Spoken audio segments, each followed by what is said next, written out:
Chapitre 2, partie 1, règle de l'équation carrée. Cette série de 4 vidéos présente l'extension de la règle de l'équation carrée pour la résolution des équations du second degré. Dans cette troisième vidéo, nous illustrons les différents raisonnements qui permettent de justifier que l'équation n'admet aucune solution. Ces vérifications sont à faire avant de se lancer dans les calculs, pour éviter de se lancer dans des calculs inutiles. Étudions maintenant un cas où il n'y a aucune solution, l'équation E3 du questionnaire, à savoir l'équation 10 qui multiplie x plus 3 au carré plus 2,5 est égal à 0. Avant de se lancer dans les calculs, on se demande si l'équation admet des solutions. Par exemple, on reconnaît une forme canonique avec a égale 10 et bêta égale plus 2,5. Donc, a et bêta sont de même signe, donc cette fonction du second degré ne change pas de signe. En l'occurrence, est toujours de signe strictement positif.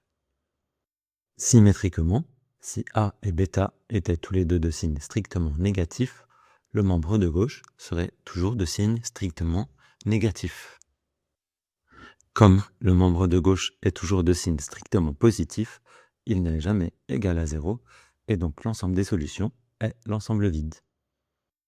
On peut aussi observer cette propriété dans le menu graphique de la calculatrice en choisissant une fenêtre adaptée. On peut aussi donner une justification algébrique de l'absence de solution de cette équation.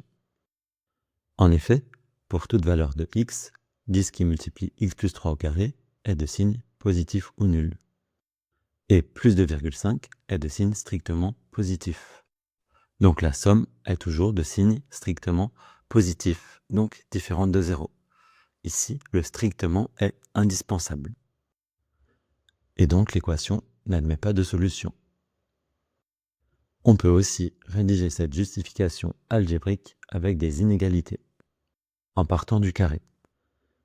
Pour tout réel x, x plus 3 au carré est de signe positif ou nul. Multiplié par 10 ne change pas le signe, et on peut ajouter 2,5 des deux côtés de l'inégalité. Donc, pour tout réel x, le membre de gauche 10 qui multiplie x plus 3 au carré plus 2,5 est toujours supérieur ou égal à 2,5, donc est toujours de signe strictement positif, et donc jamais égal à 0. Ici encore, l'adverbe strictement est indispensable. Et donc l'équation n'admet pas de solution. On peut aussi justifier que l'équation n'admet aucune solution en appliquant la règle de l'équation carrée.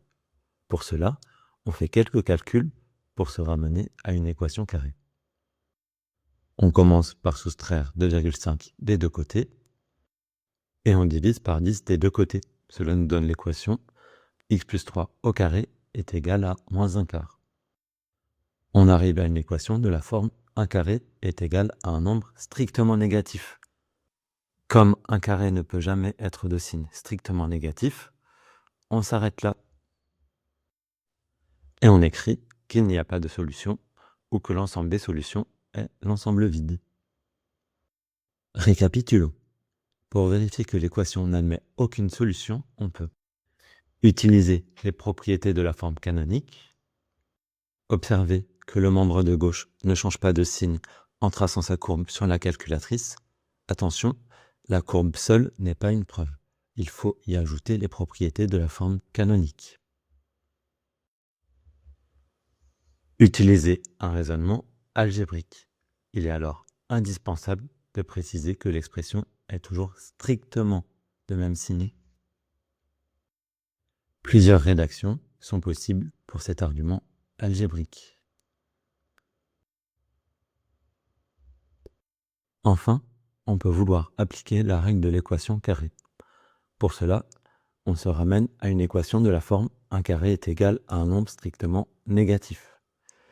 Quelle que soit la méthode que vous utilisez, on arrête les calculs quand on a un argument suffisant pour conclure. Et on ne poursuit pas les calculs tête baissée.